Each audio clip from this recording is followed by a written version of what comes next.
This symposium wants to somehow investigate the relation, the imbrication today between internet activism and internet populism. The idea is not to zoom in the recent meme wars, fake news, and hate campaigns, but to zoom out and to see such a techno-political composition in perspective, to harvest more ideas rather than doing the exegesis of the alt-right. We enter a heated debate, but we want to do it in a minor key. So we introduce the evolution of the strategies of political struggle and political governance in a simple way. I will want to do this to leave our guests to deepen the argument. We want to discuss a political history that is very well known to our older guests, but probably not well known to our first-year students, young students, that may think that some tactics of, for instance, semiotic guerrilla are just the invention of few groups coming from the United States. So we try to put together two tradition, two genealogies, and we follow the evolution of art practices and activism after World War II, and the evolution of mass media society into the network society, and today into the society of metadata, data center, and social data analytics. So simplifying, we follow the genealogy of art activism and the evolution of media. Art and social movements have been always experimenting with subversive, independent, and iconoclast forms of communication, especially in the past, especially as they were operating in a society dominated by top-down media. It is a long history that spans from the Wiener Aktionismus to Neoism, to cultural jamming in the 90s. And I guess Peter Weibel here and Florian Kramer can recount different sides of this trajectory. But the internet rose in the 90s and provoked a manifold earthquake. It gave a medium of communication to everyone. However, an easy channel of communication was given to people of whatever political orientation, and also the techniques of communication and avant-garde subversion that belong only to the art underground now are spread to the whole society.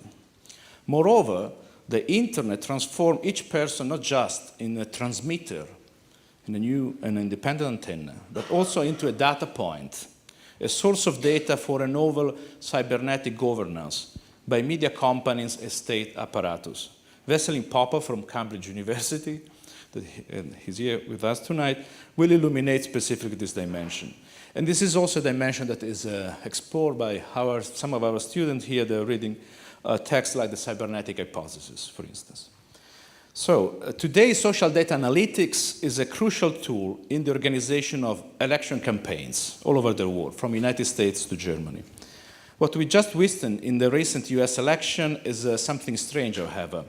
Is this alliance of internet guerrilla tactics with data analytics of a new overlord of what I called the dark valley. The Silicon Valley is transforming this some strange dark valley somehow. But as just said, these tools now belong to all political forces, different cultural orientation. Maybe not to everybody, but these tools have been widespread.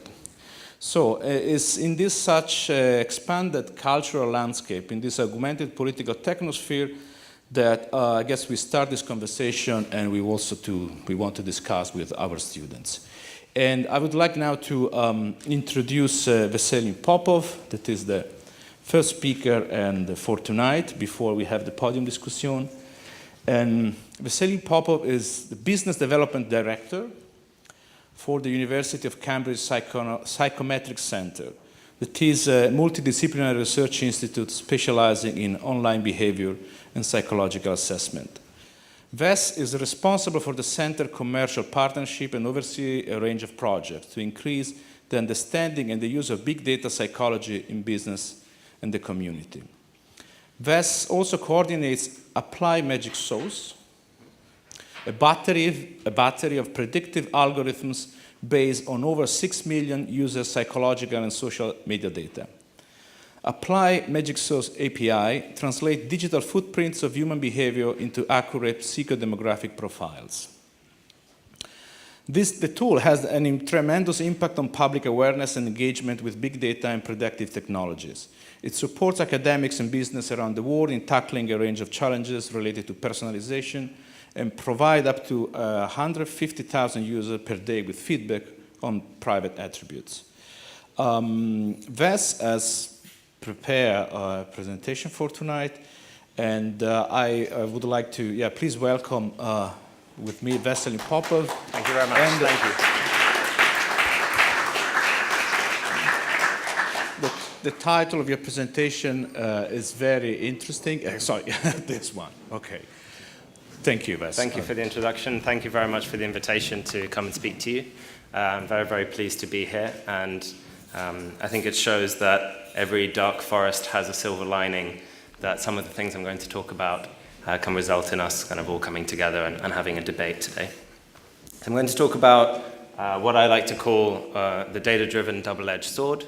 The idea I'm getting at with this title is that, like many technologies, there are of course intended consequences and unintended consequences. And we're very much at the moment at a crossroads of how we do the best that we can and what efforts we put in to control the way that certain technologies are used. I'll talk about two of those, which have been developed by my colleagues in the University of Cambridge, and various imitations or attempts at doing similar things have had potentially an influence in elections in the US and in the Brexit vote, and God knows where else in the future.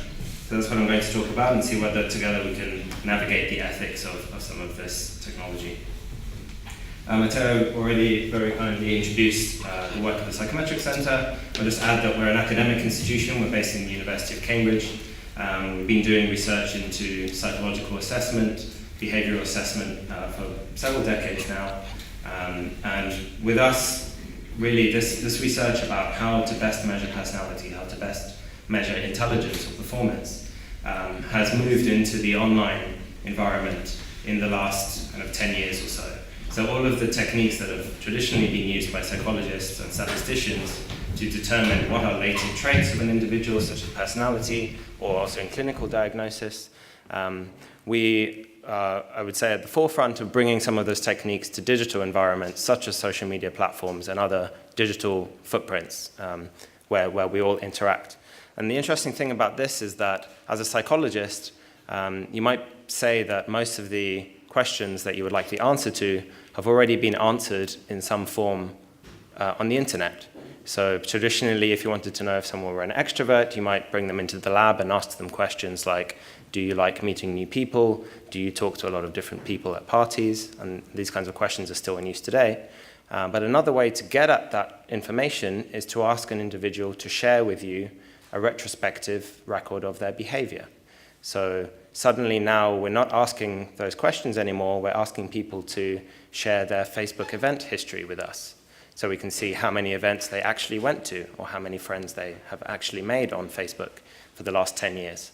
We're also asking them to share the language that they use online, whether that be with their friends or with companies or customers, in order to understand how can we use text analytics, machine learning, and some of the computational tools that are entering social sciences in the last few years to better understand human psychology and to better build systems that understand us as individuals.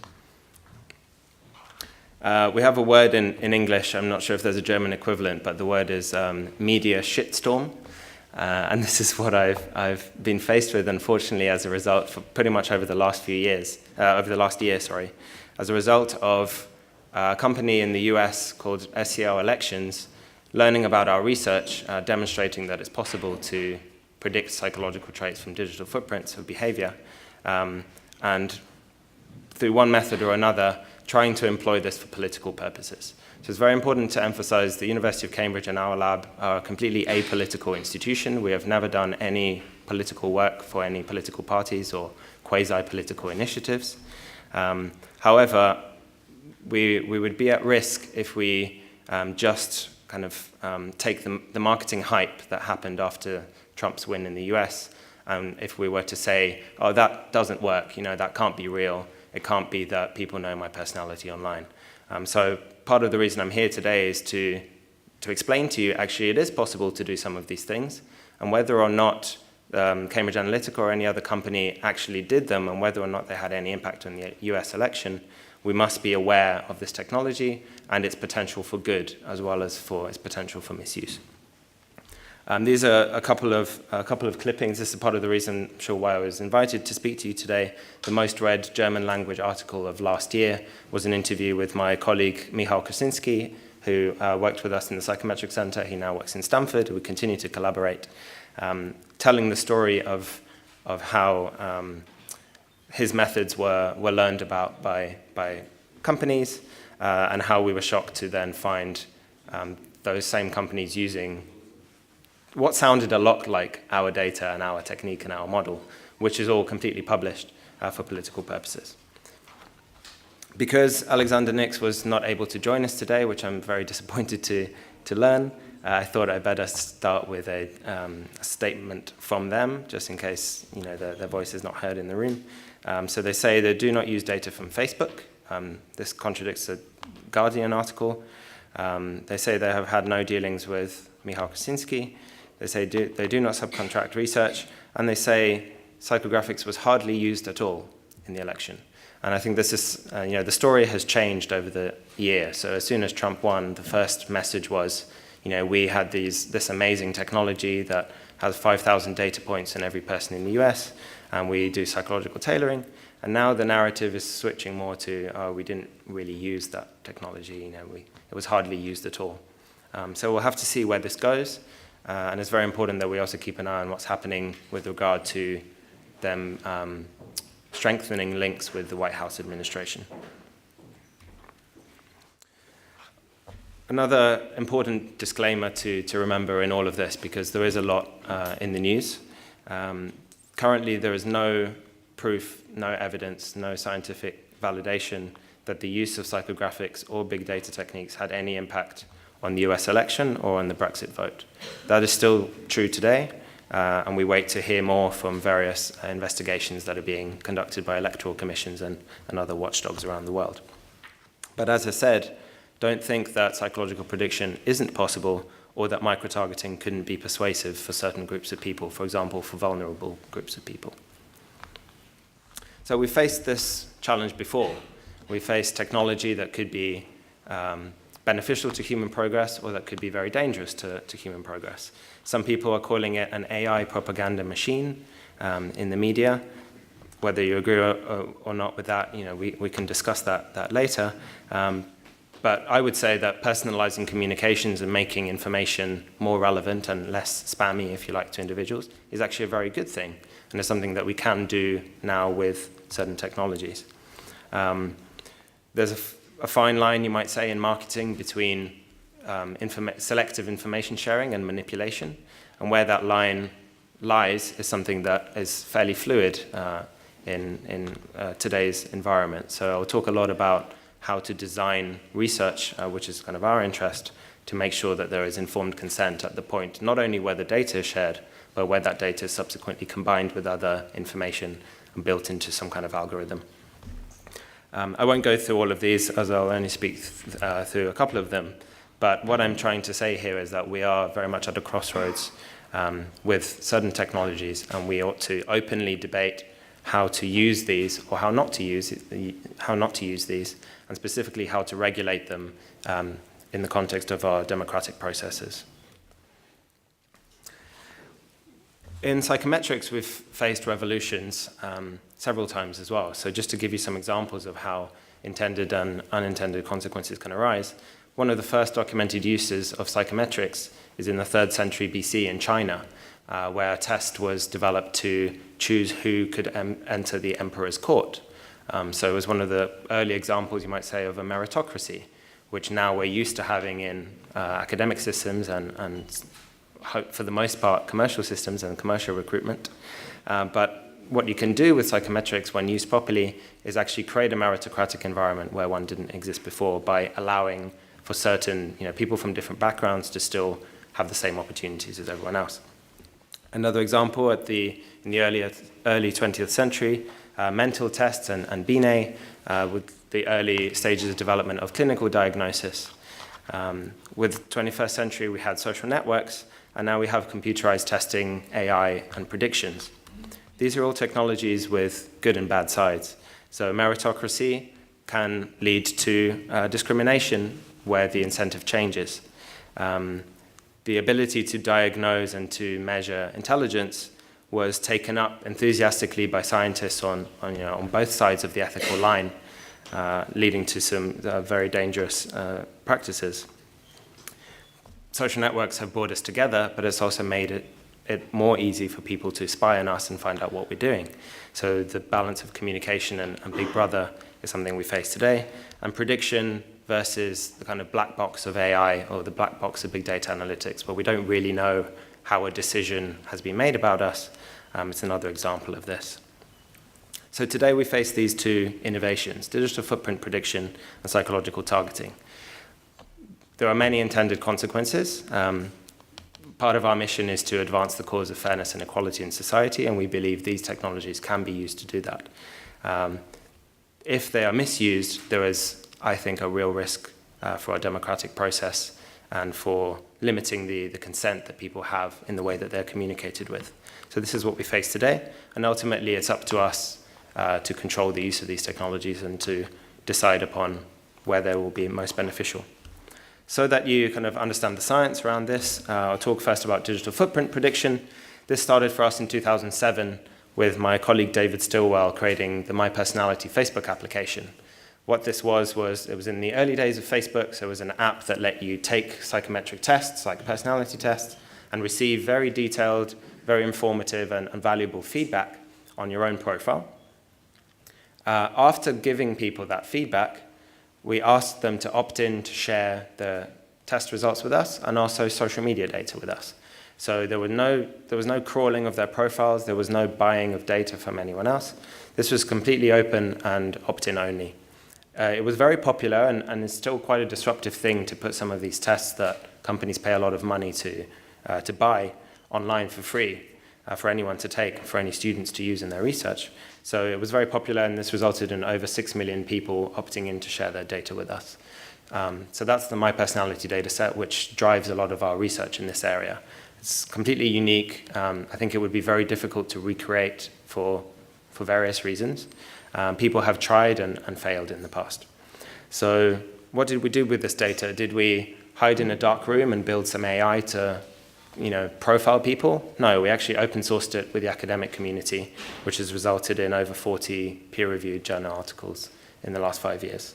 So I'm very pleased that David and Michal took this decision to share this incredible resource with the community.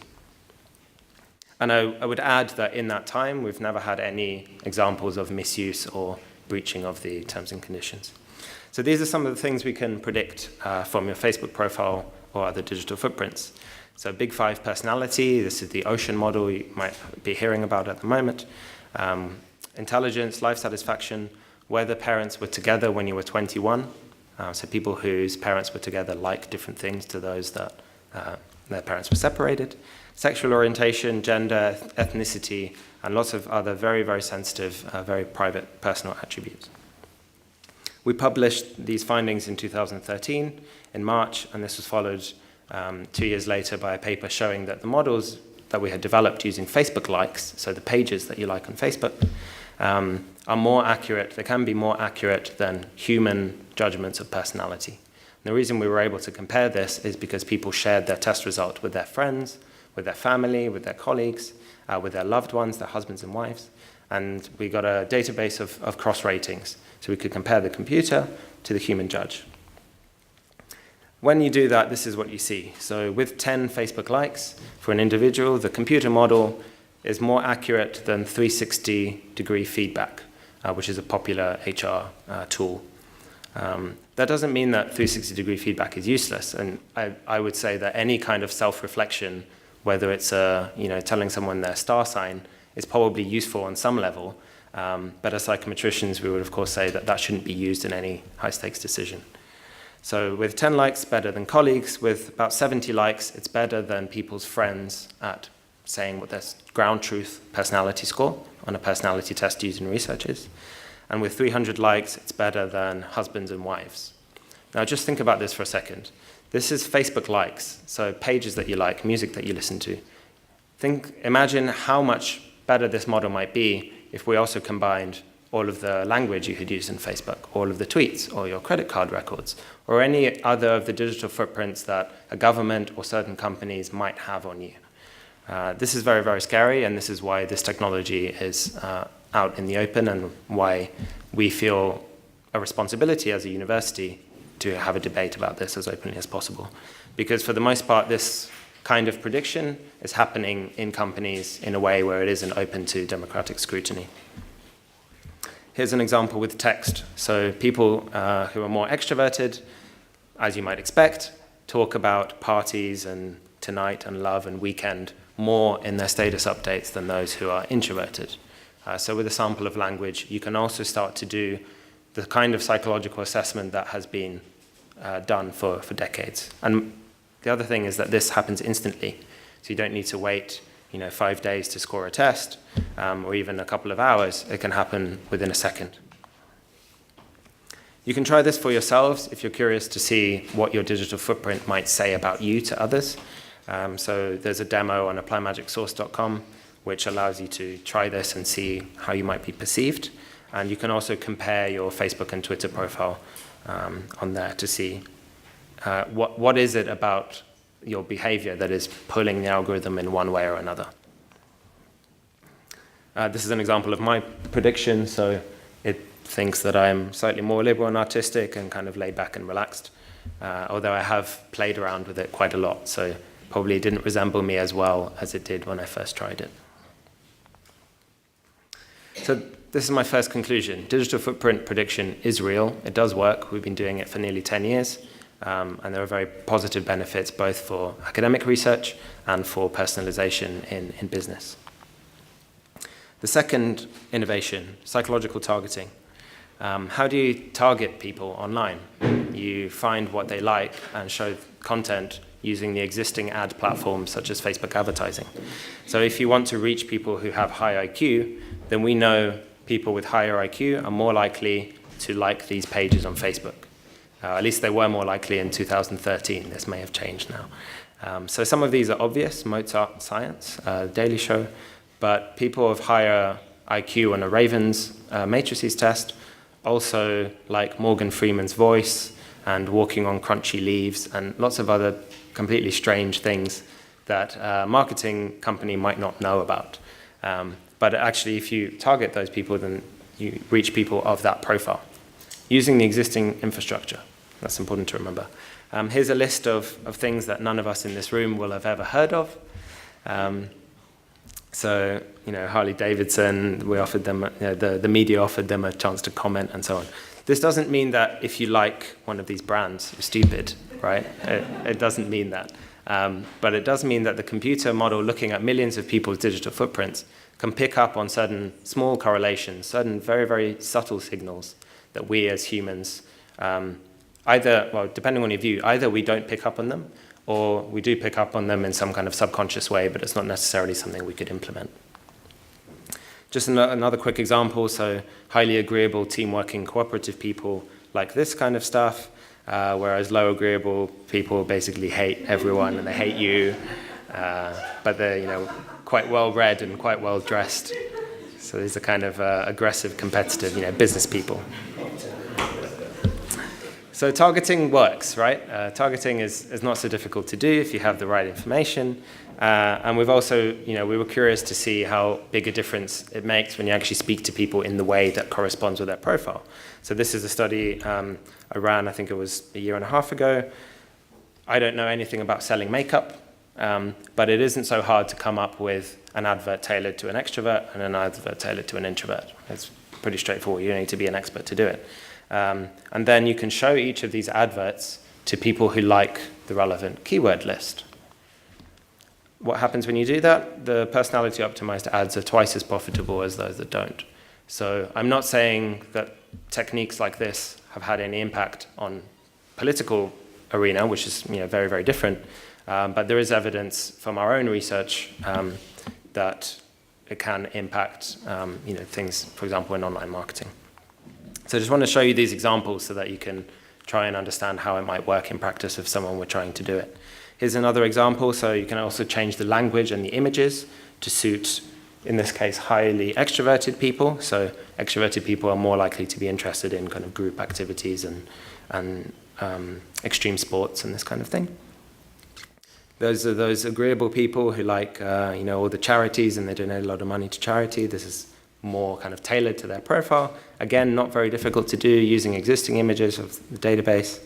And you see huge improvements in an online marketing context of not only on click-through rates, but actually on ROI and how likely someone is to actually purchase whatever you're trying to sell them in this case.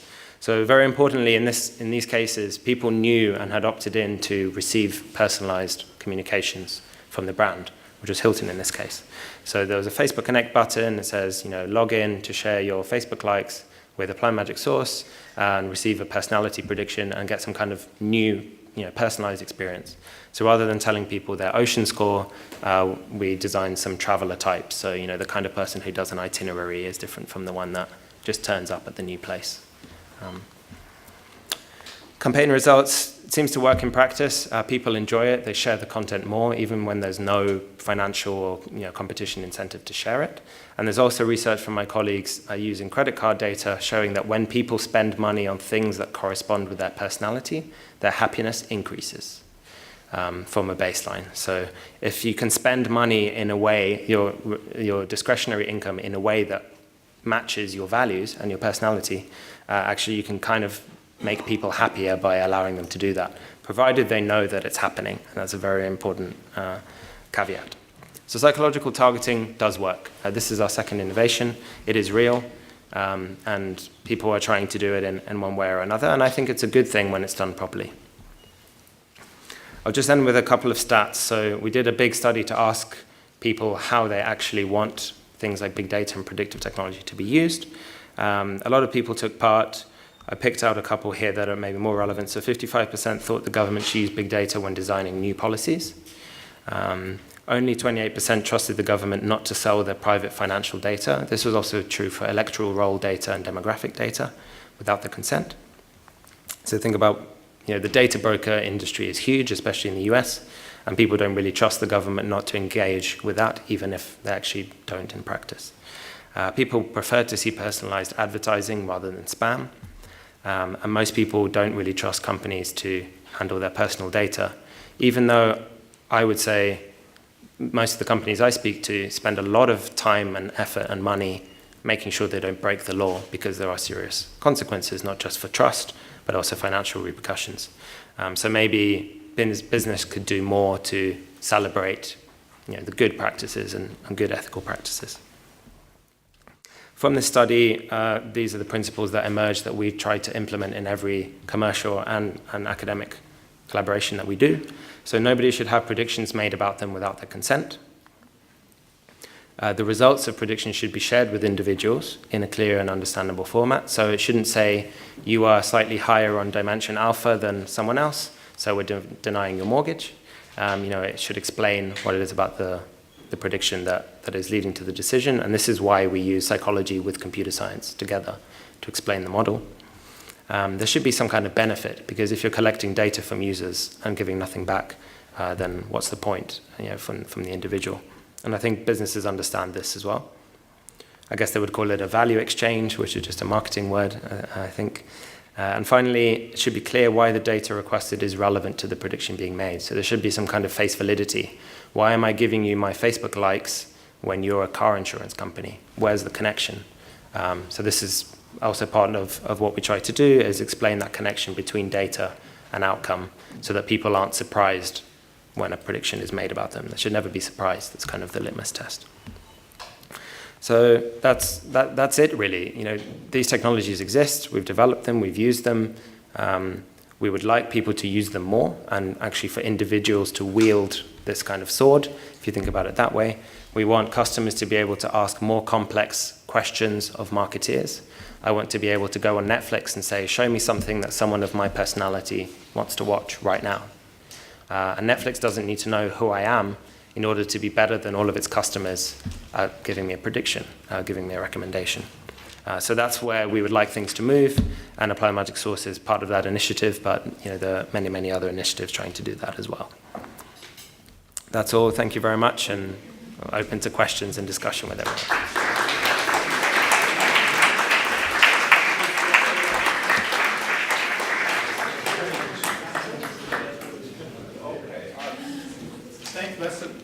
Does it work, this? Yeah, thanks, Vesselin. It was a crystal clear presentation of many issues. And now probably, we do a podium discussion. I'm not sure if we already collect questions or we maybe do a round. Okay, great. So I would like also to introduce more guests. We have a lot of metadata already gathered around Peter Weibel and Siegfried Zielinski, so I'm not going to introduce them again. Zielinski is rector of the Schule für Gestaltung and Herr Weibel, director here, ZKM. And we are pleased that Florian Kramer joined us from Rotterdam. Florian is writer and theorist and applied research professor in new media and their impact on art and design at the Hogeschool Rotterdam. Also, it's okay. But also he was director of the Pittsburgh Institute for a few years in the past, from 2010 to 2011.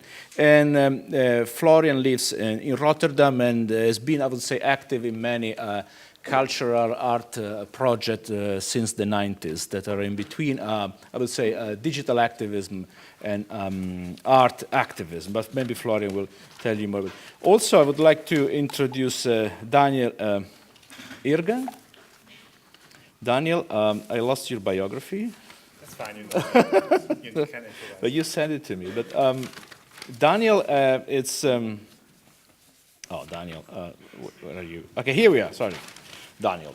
Daniel works with us at the Schule für Gestaltung and is a research associate with a focus on media theory.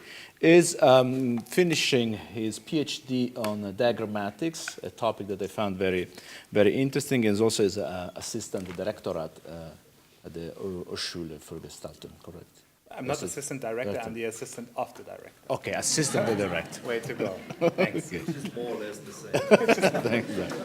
I have also long biography, but yeah, maybe. So I would like to open now the podium discussion, but maybe, I don't know, Zielinski and Weibel, you want to have the first remarks and feedbacks on... I would like to ask Mr. Popov, first of all, thank you so much that you took the time to come to us, because for Siegfried Zielinski and me, the subject is very important in relation to what you said to democracy. Because in your lecture was the term erosion of democracy. And actually we have a kind of a net demagogy or net populism. And these 2 points can be very fundamental for the erosion of democracy. But before we start the discussion, I'm grateful that you came. And when I understand correctly, what is told in German magazines, that Cambridge Analytica and the Psychometric Institute of Cambridge is the same is not true. See, but here in Germany, this is the first manipulation. The first manipulation in the mass media. You have to speak. You have to speak. Yeah.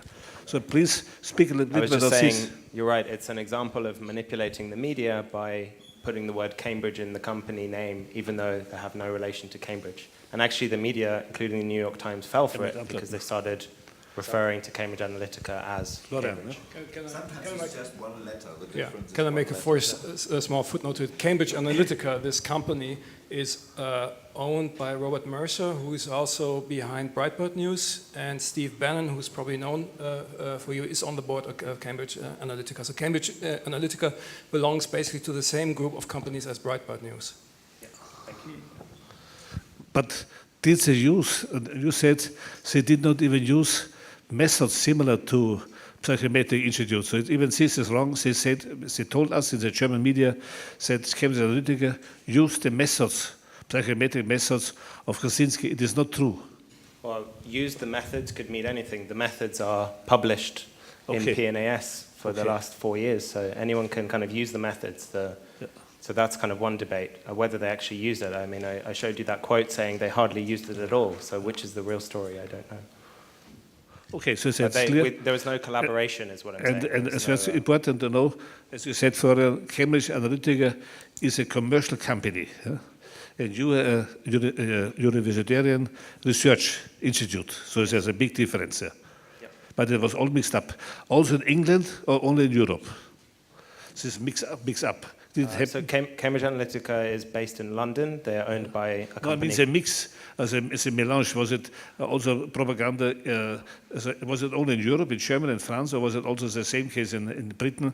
That people have been thinking that you are the same. Yeah, it's still mixed up. I mean, there are right-wing journalists coming up with all kinds of conspiracy theories about Russian spies in the university and whatever else. But certainly there is confusion, and for the most part, confusion is good for people like this because they kind of breed on confusion in the media in some way, right? So they're very good at PR and marketing, and Thank you so much to make a clear distinction. Huh?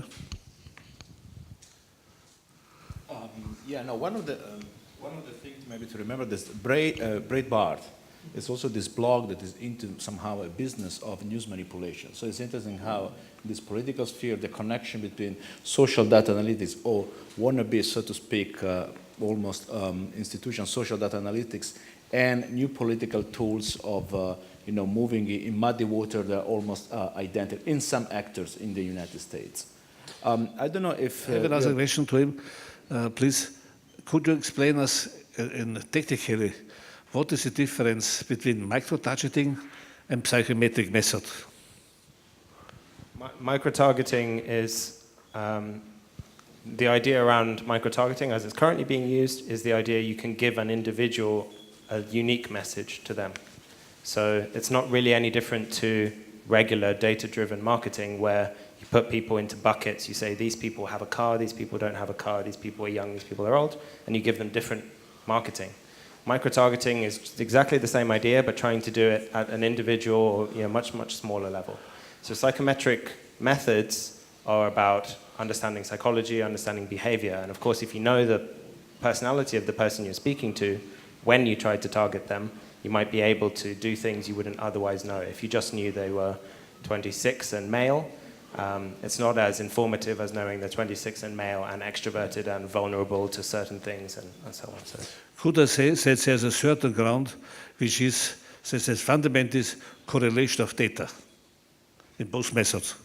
It is correlational data. So what I'm saying is that all analysis of online behavioral data is actually psychometric process. So you're both working with digital footprints? Yes. Yeah. So micro-targeting and psychometrics both work with digital footprints? Yes. Okay.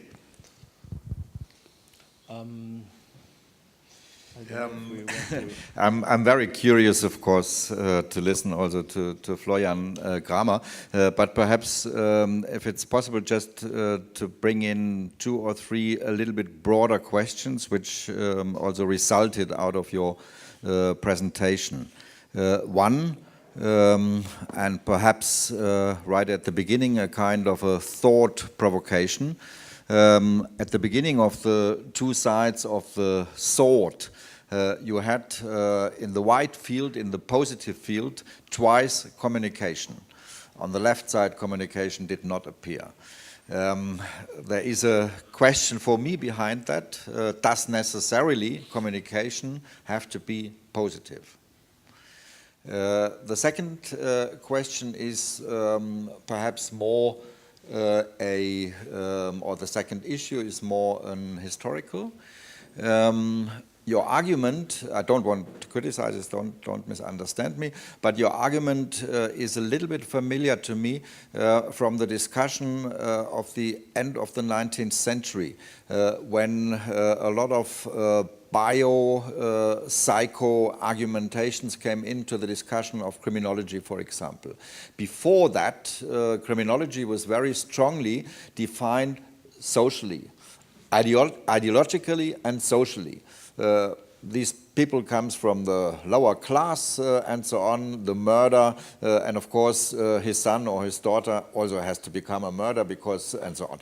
This is where the biometric people went in. They were very often misunderstood, because right from the beginning they said this is right-wing stuff. They wanted to enlighten with a specific idea of bringing this question into statistics, into the realm of statistics, out of ideology into statistics.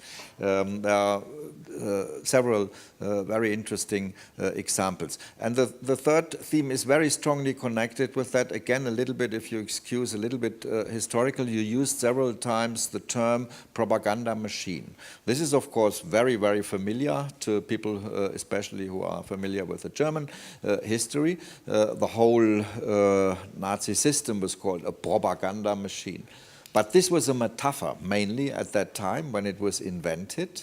Now the machines arrived who are able to organize propaganda. And my question is very strongly also for our discussion, how much machinic is inside of the propaganda machine and how much metaphoric is inside, how much ideology is inside of the machine. So these are just three questions which I would like to put into the dialogue, and perhaps we can find our different perspectives, which we definitely have. I guess I'll try to respond to part of it. So maybe to the last part about how much machine is in the so-called AI propaganda machine. I think that there's no argument anymore that technology exists to create its own communications, create its own adverts, organize events for itself, invite people, send all of that out with highly targeted emotional rhetoric and messaging. And do you really need this happened with Microsoft's Twitter bot. It got taken over and turned evil, as it were. So does that mean that Twitter is evil or AI is evil? No, right? It's just about how do these technologies end up getting used in practice. So I think that right now a lot of what's happening in the US, especially SEO elections, which is a company that's been around for a very long time. So Cambridge Analytica is new, but SEO are very experienced. They're using techniques that aren't really anything to do with social media. I mean, you can manipulate people on the street in person as much as you can manipulate them online.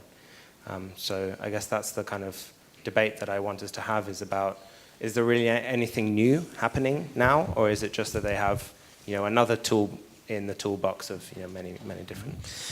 Let me perhaps make the question more precise, which is rumoring in my head. You ended with something which is, of course, a big provocation for media theorists of a specific class. You said technology, I put it now very simple, is neutral. And this is exactly the background for my question. Can we still say that?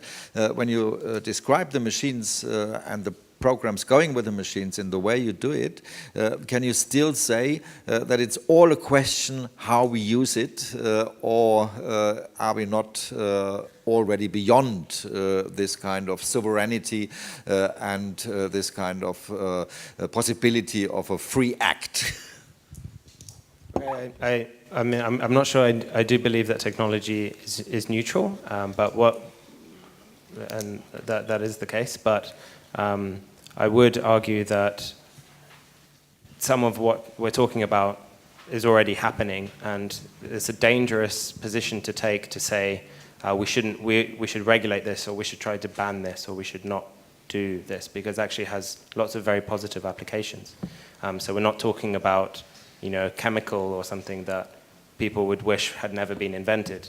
We're talking about a very positive method for doing something that has been used in society for decades, for diagnosis, for meritocracy, for educational progression, for making sure people get the job they deserve and the salary and the opportunities they deserve, and all of these things. So, people are predicting our personalities in the darkness. We want them to be predicting them transparently.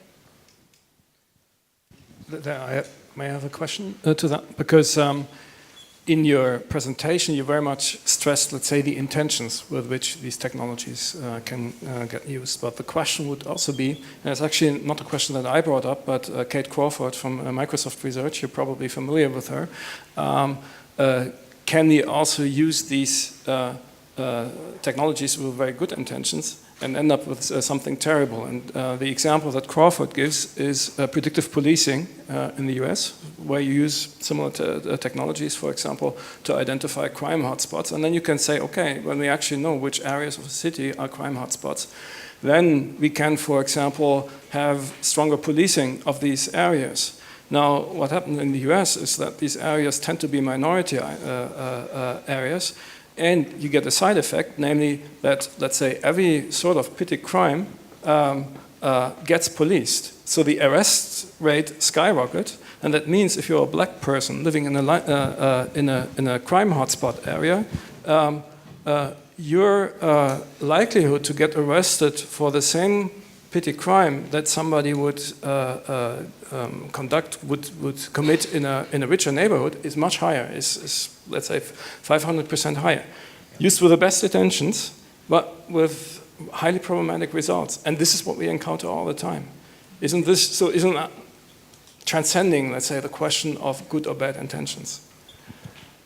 Thank you for that example, and it was one of the ones I had on the kind of on the dark side of the sword. And I think this is a little bit different in terms of how we approach how bad algorithmic bias is. And I think one of the main reasons for algorithmic bias and why it is endemic in government and in business, or everywhere, is because there is no psychological or ethical scrutiny of the historic data on which the algorithms are trained.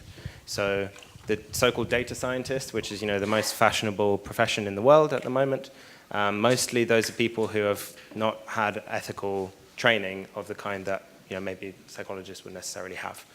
So you can take a model to predict who will be promoted based on everyone that's been promoted in the last 10 years, and it could be 95% accurate. And the very pure traditional computer science approach would say, my model works, there's 5% error. 5% error is less than the human error, so we leave it there. But of course, everyone that's been promoted previously is a white male of a given background. So your algorithm perpetuates a historic prejudice. And that's exactly what predictive policing does. So what we try to argue for is a combination. Well, this is obviously why we believe in multidisciplinary approaches, because taking a pure computer science actuarial prediction approach, you might leave the issue not realizing that what you've done is, with good intentions or with the intention of saving time, saving human time, you've perpetuated something. So I absolutely agree with you of the risks. This is a crucial point.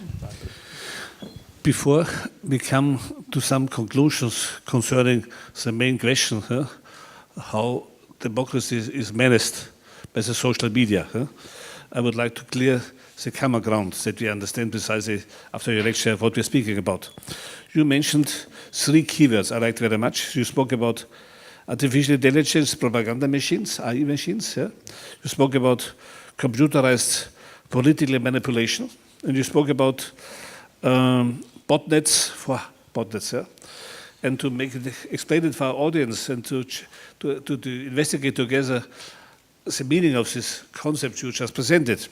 We have to remind that it was the nephew of Freud, Edward Bernays, who published the book 1928, Propaganda. And later he substituted it by the word public relations. But both public relations and propaganda had the cause, was the idea to manipulate public opinion. And I think what is important to understand that the psychometric method is not from the beginning here, it's not propaganda. It is not, it does not, your aim is not to influence public opinion, correct? But maybe we could say the people who have this quantitative analysis behavior, they could use it, right? So that indirectly psychometric could be used for public, for influencing public opinion, correct? Correct. So this is a danger, right? And now comes the point that we have these botnets. That means you have intelligent machines in the net who accumulate data, and they do it in a computerized, arithmetical way. That means you can influence, you can give in the net one news, which is wrong, but by purely mathematical processes, this could be multiplied. And suddenly, many people have the same mistakes. So by the viral distribution. So to make a short story strong, and I want to know your opinion, fake news, not created by human people. Fake news are side effects. Fake news are defects of computational collecting of data. Correct? So this is not my point. We have to develop a new mathematics. We have to develop new algorithms to prevent this wrong correlation of data. Because this is not precisely the point. It's not bad guys. It's not done by people. It's done by botnets. The botnets are precisely computerized, digitized, etc. Administration of data. And suddenly we have a flood of fake news created by the bots. But nature said you can hire. This is now what Russians specialists do, which have a big administration from a technical point of view. That Russians, net activists, are able to make these mathematical computations, to use a botnet to create automatically fake news. This is mathematically, so we agree, right? Yeah. I'll just add a small point on the spread of fake news. I mean, it's like a virus, really. So I guess my kind of open question is, how do we immunize ourselves against this kind of spread? But with fake news, it might have been created by a human or a computer, but it also spreads through real people thinking that it's real news, right? So exactly. It's not just a kind of purely fake network that you can destroy or somehow algorithmically unlist from Google, for example, which I'm sure Google are trying to do in various ways with fact-checking. But fact-checking takes a lot of time and effort. Yeah, you're right. We need stupid people who believe in this fake news created by algorithms. That's the problem. Yeah. But this is precisely what is missing. We don't educate people to mistrust. We educate them to believe. This is a weak point in our education system, correctly.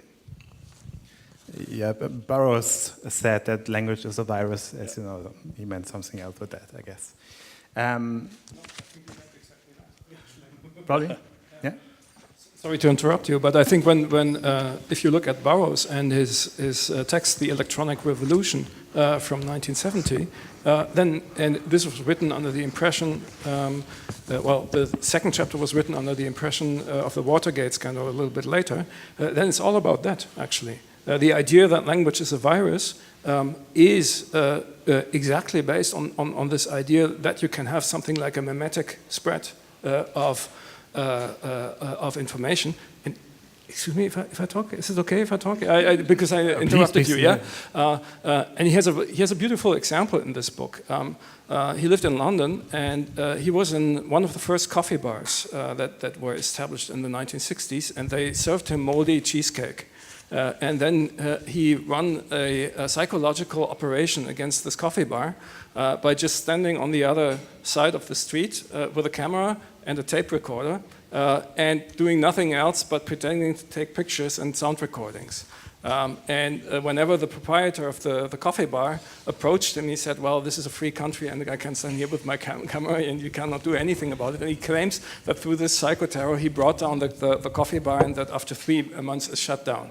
But in a way, you could say this is the kind of low-tech, underground, subcultural preemption of the kind of massive strategies that are now taking place. What's interesting about this example is it doesn't really matter whether his methodology worked or not. It was just the pretension. And that reminds me of Cambridge Analytica. It didn't matter whether they used psychometrics or not. It was just, let's say, the pretension, the story, you could say the fake news that were using it, that created a powerful narrative and a self-fulfilling prophecy. So in both cases, Cambridge Analytica and William S. Burroughs, we don't know whether their psychological warfare actually achieved said results, that this bar shut down, which actually happened. I checked the fact, actually, it really shut down, and that Trump won the elections. Sorry for interrupting.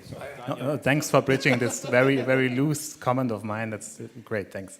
Because I want to jump to something else anyway. It's also related to ethical questions, and it's also question for you, Wes. Sorry for bombarding you with a lot of questions, but you co-authored actually together with Kosinski and other authors in 2015 an article, Facebook as a Research Tool for the Social Sciences.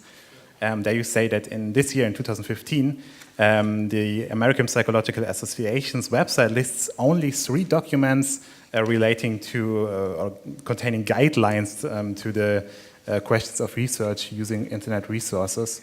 and the most recent being from 2003, which is one from 2011 about internet research, but not about social media. no, okay. So did that change? I mean, is this part, because this could be part of the two-sided sword and the agenda setting by the media in the last 1 to 2 years, that there might be a movement in this setting up guidelines? The movement is coming from practitioners, from the market research industry and from academia. I'm not aware of any particularly more detailed guidelines from an IRB, which is kind of good and bad. So obviously people work it out in practice, and collaboration now is very international, of course, which helps with this. It was 3 weeks ago, I was in Berlin at a general online research conference speaking to market research and academic research, and it's very clear that in psychology there is a lack of computational skills. So most psychologists don't know how to code or use R for very large data sets. They're of course learning more and more. And I think in computer science or kind of more computational statistical fields, there's maybe more a lack of psychological or historical or this kind of information. So I think as those fields become more and more blurred, and I guess psychometrics right now is a little bit in between just two of those, I think this situation will improve and the guidelines will become more practical. Okay. One short question. Isn't this like a field of collaboration for, let's say, computer linguistics, established field by now? Or does it happen? Absolutely. Yeah, of course. Text analytics. Popov, as a specialist, maybe you have an answer for my question, please. What is the difference when there was 2008, when Obama introduced massively micro-targeting and won an election? People have been very happy and admired it. And today, when it's the same was done by, what is his name? By Trump, suddenly people hate it. So what is the difference? And why do people hate it now and did not hate it 10 years ago? I have no idea, to be honest. I really don't know what the difference is. Technically, it was very similar, no? Technically. Yeah, I mean, the same, social media was used on a massive scale, Exactly. huge marketing operation by Obama, and people loved it because maybe more people loved Obama. I don't know. But I think things that have happened, so Snowden revelations, Sony hack, iCloud, these things have made data security or data breaches and privacy, I think, very much more personal to a lot of people. Probably in 2008, 2009, if you had asked me, I certainly wouldn't have had a clue about it. So one possible answer is that when Obama did it with the same technique as Trump, but at that time nobody was aware about the problem of private data. Today people, after the NSA scandal, people are more aware, and now they are realizing that they are spied by their government all the time already. But perhaps, now with Trump they realize it and now they hate it. Understand? Thank you. Yeah, no. I would much more like to listen to you. I think there's also an interesting counter-phenomenon to that. Okay, so we have micro-targeting through social media and political campaigning after quite some while, and the technologies are refining. I think your innovations, particularly that you introduce psychology and the G5, that's the real innovation of your group. But in the recent development, particularly in the Trump campaign, we also had the exact opposite thing, and I don't have an explanation for that, namely that, let's say, the real propaganda exploded on the so-called image boards, and that was 4chan and 8chan. Now, if you want to look, I'm not sure whether people are familiar with them. I guess younger people are. No, I see people... Okay, I see some people who said no. Who is familiar with 4chan and 8chan and image boards in the audience? Few people, okay. So these are, let's say, the last anarchic, unregulated websites in the internet where people can do almost anything and everyone is anonymous. It's the origin of the anonymous movement. It's mostly something that originally was inspired by manga and anime culture, but then became the kind of stronghold of, let's say, the most hardcore political trolling and political campaigning with memes. So for example, if you heard of the Pizzagate, that comes from 4chan, among others. Or if you have heard or seen Pepper the Frog, that comes from 4chan. Now, 4chan is something where there is no targeting, where there is no registration, where there is no analytics. And nevertheless, the campaigns and the so-called meme wars, now I use the term although you didn't want to use it, were highly successful and had a great impact in the social media, although there was no psychology involved in this. I mean, you could say these were random shots and no signs whatsoever. That was more like punk, you could say. Yeah? So I can't make any sense of that. So I cannot correlate, let's say, the analytics and the randomness.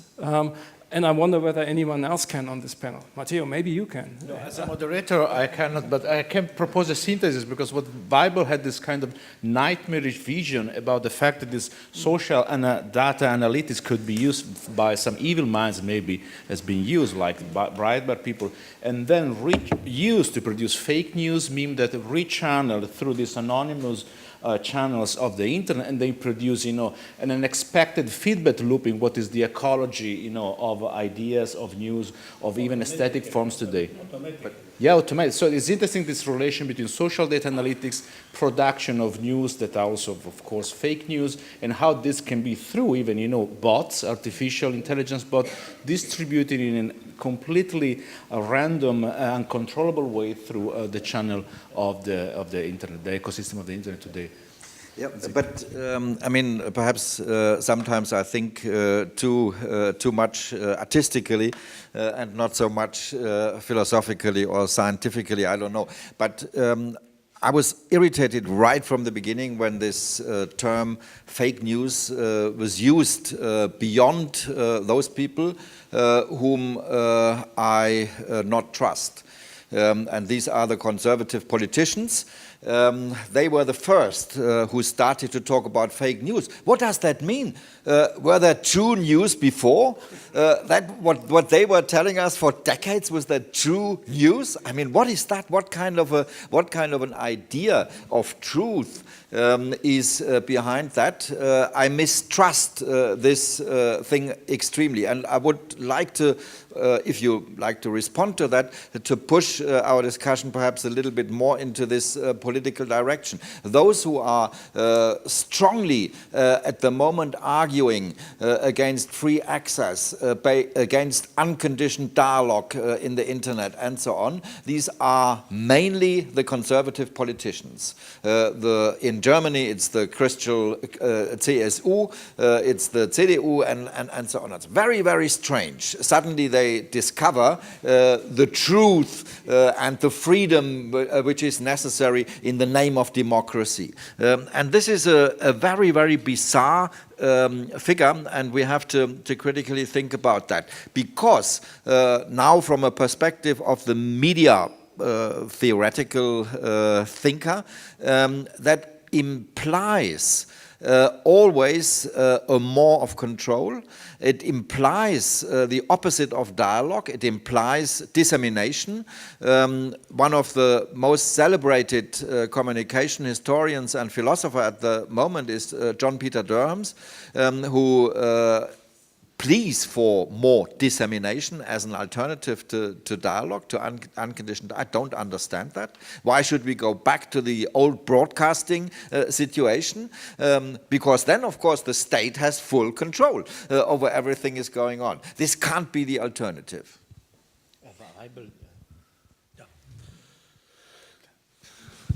I would have an answer for your question. Huh? We can agree that news have always been fake and lies. Yeah? And now we make an experiment. Yeah? As you know, there was this famous prime minister in England. I'm sorry that I come back to your home country, please. Okay. Oh, from Bulgaria. Okay. Okay. That if you take the name of Blair, when the shuttle the letters of the Blair in an anagrammatical way, you see the word liar. Is it the word Blair? No? You can follow? You take the word Blair and you play around and say you have liar. So it means fake news up to date have been the privilege of human beings. What is new about fake news is that now the liars have competitions. Huh? And the competition of lying is precisely what we call botnets. Huh? Because it means suddenly you have communication between between automats, between machines, so-called botnets. But botnet means robot and network. And this is an automated communication between artificial intelligence elements of the system. So the lie is not created anymore by human people, but it is created by automated communication of information. Small comment on that. The botnets that we have today are computers that are infected with viruses. Exactly. Yeah, and so they are used as like by a puppet string player as agents, but they're actually not used as text generators. We're not so far yet. It's still that there's, let's say, a human origin, but then you use mostly fake social media accounts to multiply. They're mostly used as multipliers. But the point is precisely that these accounts are automated. There's no field anymore. This is a no. Yes. The accounts are automated. There's no field anymore. Therefore, the automated accounts create automated propaganda. This is new. So fake news is only the difference. Old fake news have been created by human people, and now fake news today are created by the social media, by the automated accounts. This is something new. We have powerful competition in lying. And therefore, we can also speak about many citizens. The citizen of today is not anymore the individual who can make autonomous decisions. The citizen today is precisely part of this management area, and is a victim of the automated accounts. So we can speak from one side automated propaganda, on the other side the managed citizen. Please, just a footnote, Florian, because for instance, in the case of in Turkey, also a few years ago during the election, there were cases of automated Twitter bots were composing these fake Twitters, automated Twitter through hashtag, but that was like a random production of all the possible combination. So there is this component of automated propaganda somehow to destroy a political enemy or other kind of opponent. And then from this, actually, before I came here, I spent 2 hours, and I would have liked to spend 2 weeks in the exhibition on experimental poetry that is here. It's what is called poetry expansions. And there we have actually the first examples of actual textual bots. Of computer-generated poems created by experimental poets such as Palestrini and others, and the Stuttgart Schule, Max Benzer and others. And actually, sometimes they even use the same technologies that are being used today. So, for example, Max Benzer's monologue, Der Terry Joe, which is upstairs, was in the 1960s generated with Markov chains, which is now one of the most commonly used technologies for bot propaganda. That brings us actually to Andrew Breitbart, the founder of Breitbart News, who said politics is downstream from culture. And I think say it again. Politics is downstream from culture. Politics downstream from downstream from culture. So it trickles down from culture. Okay. Culture is first, and then it trickles down to politics. And I think we have the living proof here in the exhibition around the corner. And we can actually see that many of these strategies, these viral strategies, were developed in experimental arts. If I can think of, let's say, the first and, let's say, not analog, but really electronic digital bot fake news campaign, that was, maybe some people still know it, here also in the beginning of net art in the 1990s during the Net Condition exhibition in 1997, the famous bot troll entity Netoshka Nezvanova Anti-Org, which was a botnet. It was an artist-run botnet which was spamming electronic arts and electronic music related mailing lists with a very strange combination of poetry, political propaganda, and actually advertising for the software that they had developed themselves. So I actually think it's not just, let's say, us here in a center like this who have to learn from these new realities, but actually that many of these new realities have been prefabricated in experimental arts. Another example would be mail art and community art of the 1970s, because the idea of customization, the idea that you don't have one product that fits all, but that you have a network product that is individually customized, that actually was developed in the mail art practices, which said we are no longer going through the classical gallery and museum channels, but we're communicating one-to-one and kind of customizing our art production for it. Yeah, I see Siegfried. Yeah, just one quick response. We have a lot of stuff, and we can carry on later, perhaps, when we are together. But this is, of course, a very tricky argument, and historically also it's quite well known to us. I make it now very rough because we don't have so much time, but it was the same discussion about fascist ideology in the late 1920s, 1930s. Where did they take their ideas from? From the socialist movements, and they were implementing that and contacting that with their ideological ideas, and then we had the propaganda machine, which we know very well. This hint is extremely important because what you said has to, let's say, motivate us to be self-critical and to really look what we created by ourselves for the last decades. This is extremely important. For me, I said it yesterday already in another discussion, for me also the forms of performances of the old rights are extremely interesting because you can see a lot of parallels to the late 60s and the beginning of the 70s, perhaps not so much to Vienna actionism, but definitely, yeah, perhaps you know that better, but definitely to the people from the Rain Dance Corporation, the playing presidents, playing. Sorry, Mr. Popov, they're always wearing ties, suits in their. Ant-Farm, the Ant-Farm group, and so on and so on. You know, this was part of their concept, and they spoke like people from politics or from business, and they were all artists, and this is used very much at the moment, and we have to be self-critical, of course, but this connection should help us to be even more analytical and more reflexive. The short, how do you say, the short conduct that these, let's say, where it comes from and how it is used is identical, is a little bit too fast for me. Well, talking about experimental arts, we recently had here as a guest Julian Oliver, who did a couple of years ago with his collaborator Daniel Vasiljev this work. Yeah, I guess you know each other, the V2 lab maybe. Anyway, he did this work called Newsweek, where they build little devices, you might know it, looking like adapters for power supply.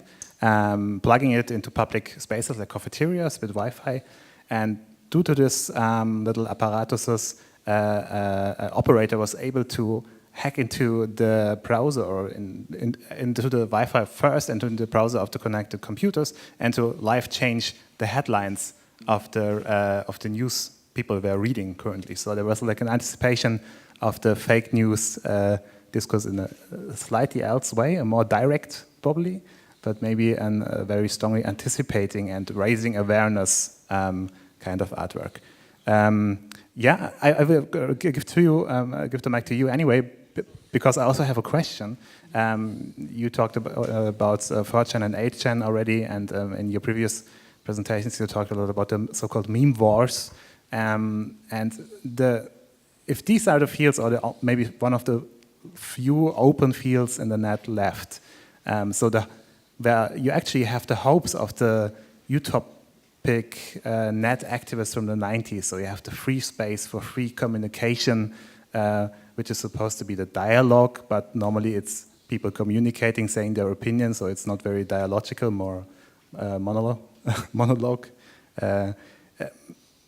Do you think there's a direct adaptation from early net activist practices going on there, or is it more an implicit adaptation?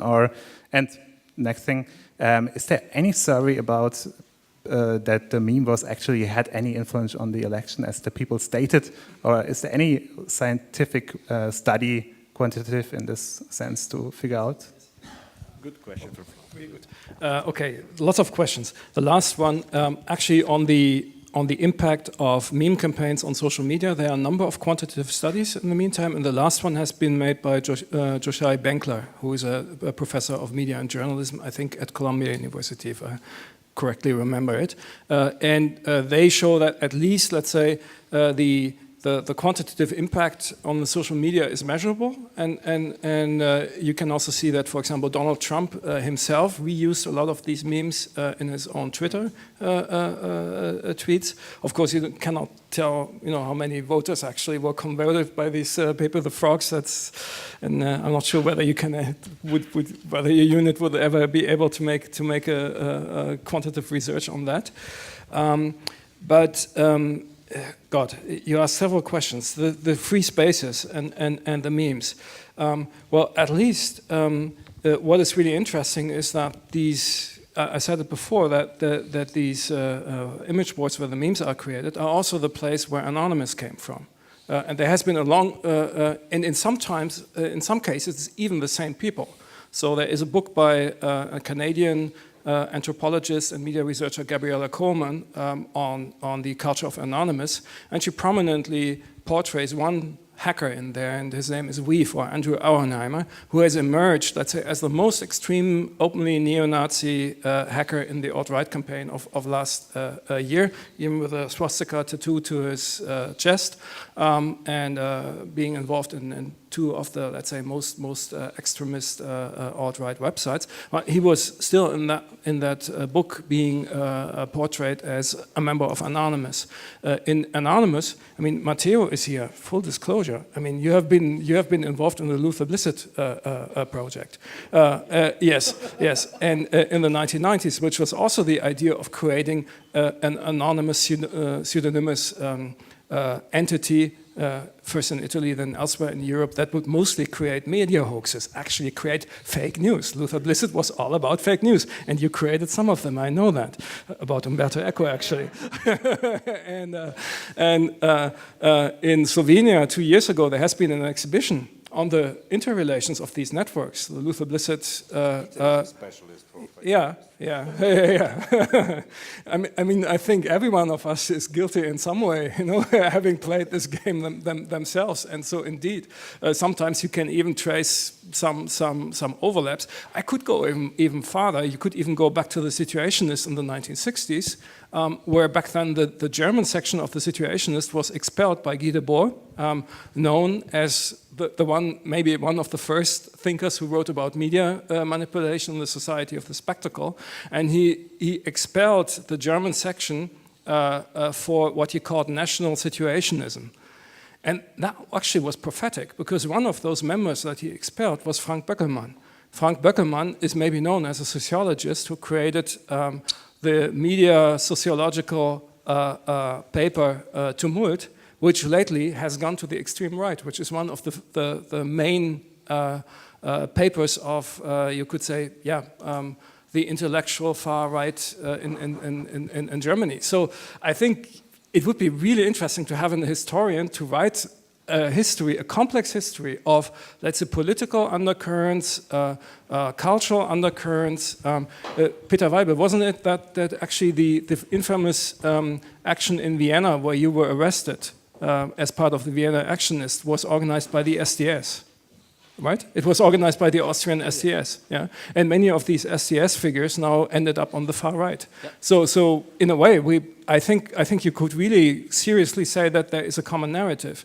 Milo Yiannopoulos, one of these leading stars, formerly now fallen angels, fallen stars of the alt-right, made an art performance prior to the Trump election where he went into a bathtub filled with blood. Of course, I had to. This is why I had to say no when you said they're not imitating Vienna Actionism. They're doing it. They're doing it for. But I think in a way this is the same discussion that we have in other contexts. For example, when we talk about contemporary art and gentrification.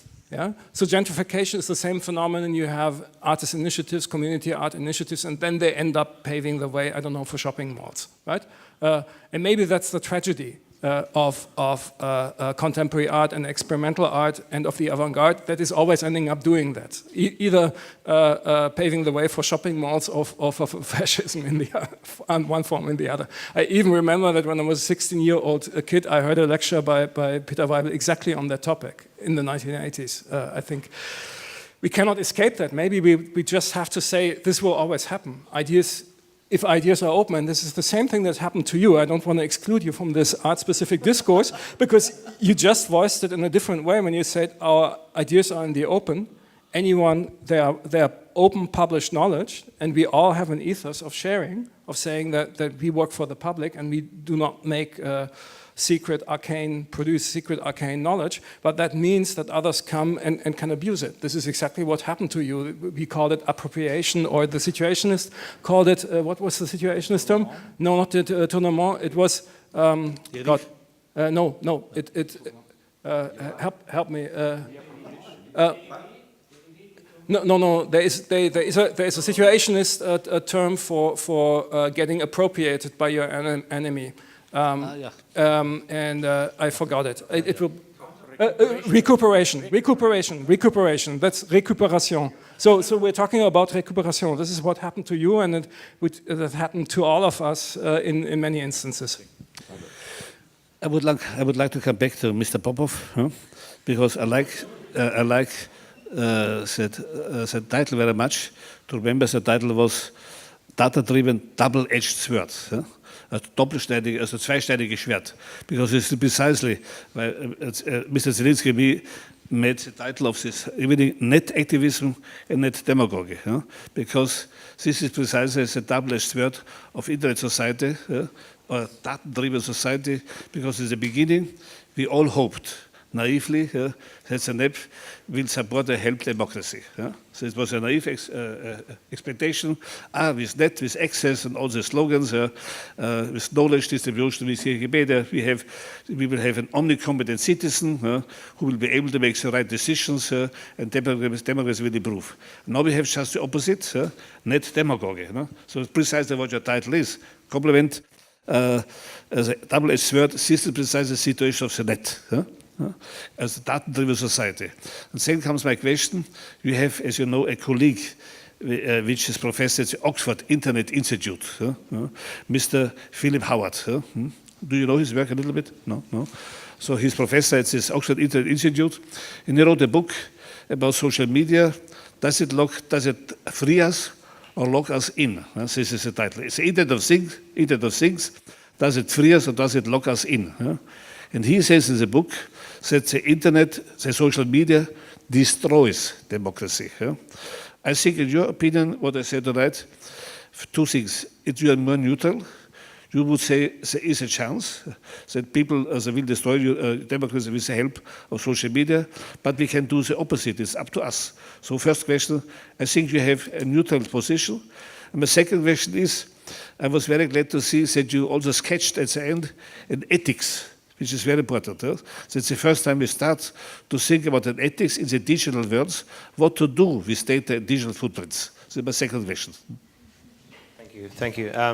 I think right now I'm neutral, and I think I'd like to be more extreme in a kind of positive direction, probably. That's what I'm saying. So I'd like to be able to somehow do more in terms of obviously getting projects, and we're one team, we're 18 people in Cambridge, but we're trying to publish and put data and techniques out to fight, what is happening. And I think that it's always a fight. So, your point about, the internet kind of promised, and I think there are a lot of people that are disillusioned by the way that the net has been appropriated or recuperated, we might say. And right now, I guess that debate for me comes into, what is the role of people like Facebook and Google and Twitter? Are they, because they would argue, they are arguing, especially in Europe, that they are like telecoms network.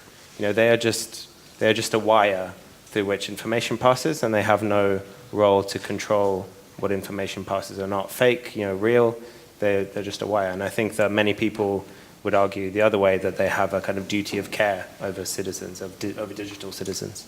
And I think I lean on more on that side. So probably I'm becoming less and less neutral the more and more I learn about it. The question of ethics, because you mentioned in your title you said navigating and ethics. What could be the ethics of psychometrics? Well, psychometrics has a very kind of difficult relationship with ethics because of some of those examples I said. So, right now big data is being taken up enthusiastically by scientists and used for good and bad. Predictive policing on one side, law enforcement on the other. And it used to be, psychometrics allowed you to understand who was more intelligent, and then people took that, and eugenics was kind of, not just from this but from other influences, became an unfortunate reality. So we've had to battle with those questions for a very, very long time, and we're still battling with them now. There is no rest, I guess, for this. I help a little bit, but it might sound bizarre in your ears, but when Lombroso, the famous Italian criminological researcher, defined a special part of the brain as the, let's say, the reason for somebody to murder another person, and found it a biological argument for his activism or for his activity. He had also in mind that he is individualizing in an extremely form the activity of a murder. He did not argue in a sociological way. He did not argue statistically or whatever. He said this is a proof, an individual proof, the highest proof you can have, a special form in the brain, which is responsible for the act of the person. This is behind that there is a very interesting argument which we can follow perhaps to answer Peter's question. I would like to go in another direction, if you allow me. The question of the quantity of the masses. We don't use this term anymore, but at the moment it's coming up again and again. And again, very conservative theories about the masses are coming up and are put into argument. The first critical network theories in the 1960s argued very strongly that it's a question of the size of the groups which are networked, if they can open still as open groups, as open networks, or closed networks in form of dissemination and so on. What do you think about this quantitative argument? You are working with the data of millions.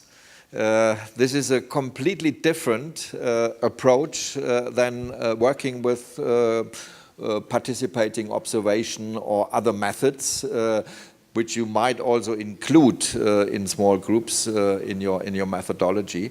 But is the mass, is this a decisive moment? Because this is, I think, where most of us are really afraid of, even if we don't admit it. Because the masses can be used in form of objects as objects of an algorithm or whatever, and then they are working just as a medium to act as voters or whatever. Thanks for your question. I think about the question of the size of the network, especially from the way that we see it. I would counter that it is actually the same technique whether you're scoring the test of one person or scoring the test of 1 million people. You still need to detect a latent trait and make sure they, hope they weren't lying to you and make the incentives and the biases known, this kind of thing. So I think that is the same. What is different is that I guess it goes back to this predictive policing example, is that the more data you have, the more confident you become in your prediction, in your outcome. So just having more data doesn't mean the data is of better quality. And this is something that we've seen with political polling. You can poll as many people as you like, but if you ask far-right people how they're going to vote, many of them will be embarrassed and they will lie to you and they'll tell you something else. So the data you start with cannot be cured by some kind of methodological practice subsequently. And I think it's something we've always wrestled with, but doing it and this is going back to why transparency is useful and actually why we work with companies at all. It's not just to get funding for PhD students. It's also because when companies use data in the way that I'm trying to argue is better, so consent, transparency, benefit, relevance, it's actually much more sustainable for the business model as well. And maybe that wasn't the case before. Maybe it isn't the case for every single company right now. Of course, there's always money to be made by cheating people out of stuff. That will always exist. But I think, like we've seen with the environment, so environmentally sustainable investments, they're not just an ethical investment, they're also often a safer investment from a financial standpoint to make. And I think we're seeing a similar thing around personal data in business. So the more data you have, the more confident you become in your prediction, but it doesn't mean that the quality of the information you have is necessarily any better. At the end of your lecture, you showed a very important graphic notation, a graph, because you told us that with the increase of data, maybe it's easier to predict the behavior, right? And then you showed us the graphic notation that the prediction of behavior is done better by computers than by even neighbors and friends of the person, right? Yeah, okay, this is very important to know, so that when human people communicate and make judgments about neighbors and friends, then they have now a competitor, the computer, who can do it better. So now we have what I would call prediction management. And what you showed us very well, the basic elements of the ethics of prediction management, transparency, etc., etc. No? But now I have a basic conflict, and this is my last question to you. In the analog world, we had very clear amendments, very clear agreements. For example, in the Bible, law number 10, you should not envy your neighbor's wife and country and objects. That means in digital age you should have a law, you should not envy your neighbor's data. But if you would do it, there would be no psychometrics. How do you solve this basic problem? Huh? You should, if you're really ethical, you should not envy and use your neighbor's data, like we do with analog objects. But precisely your science is built on taking, maybe with the allowance, as you said. The alternative is free sexual intercourse for everybody. This is precisely what you do in data, exactly. But precisely, this is what they do. This is what you do in the data-driven world, free communication of everything, not even paying for it. It's not your fault. Can I give one example of how to prevent people envying your data? Publish it for everyone to use for free. And then you can publish your data open source. Open source prevents people envying your data, and this is kind of a practical thing. Yeah, and I have a remarkable question regarding Peter Weibel's comment that the free internet now seems to turn against democracy, although it was invented as a turn in order to broaden democracy, and it links a little bit to what you just said. Well, maybe it's still democratizing, but it's also democratizing propaganda, and it's also democratizing fake news. So in former times, it was governments or media corporations who had the monopoly on fake news and manipulation and propaganda, and now it's being open sourced.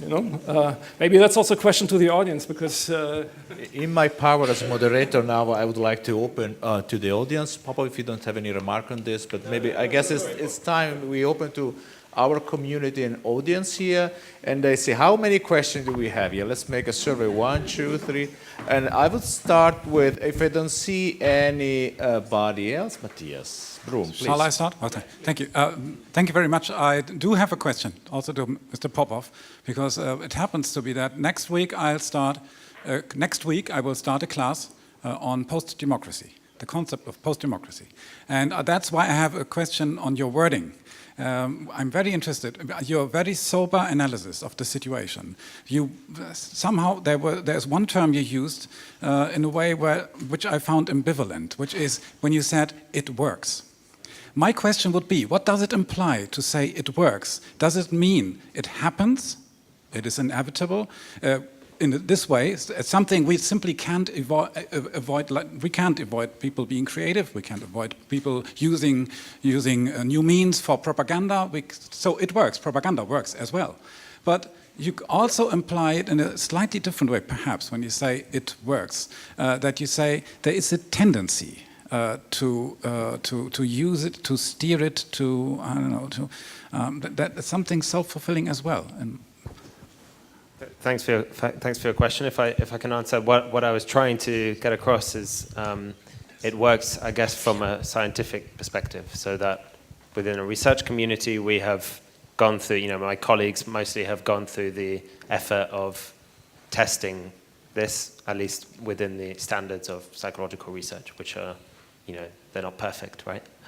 So what I was trying to say is that it is possible to do some of this stuff. So I just want to make sure that we set the level of, wanted to make sure we set the level of debate of this is real, like someone could do this. And to your very good point, even if it doesn't work, it could still have the intended outcome, I think is really, really, really interesting. So maybe it doesn't matter, maybe what I showed doesn't matter, like whether it's possible to predict personality from Facebook likes, maybe it's irrelevant if you can sufficiently trick a large enough network of people into voting away.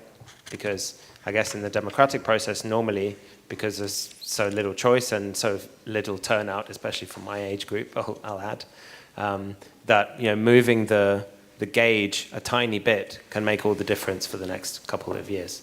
And I think that's what's really scary about the political context as distinguished from marketing or anything else. That a small change has a very huge impact. Thank you. Thank you. Another question from the audience. I encourage also students maybe to... If I just make a remark in between before the next. One thing I doubt very much, I said that right at the beginning, is that we can solve the problems we have with communication with technologically more effective communications. This is what I deeply mistrust, and this is what we have to get out of our brains. This is why the white and black, the dualism you have at the beginning, of course, is just the first start to think about the whole complexity of the problem. We know that this dualism finally doesn't work. Because communication is on both sides and all the things are distributed to the black and the white field. This is where it starts to get more complicated and more anspruchsvoll intellectually. We have another question. Johan, if I can, maybe I would like to give voice to some. Hello. I'm not sure if I understood you right, but I thought you mentioned that big data or the analysis of big data could help to better education in some way. Can you show us some examples or mention some examples how it could be used to better education, since it's an issue in Germany too?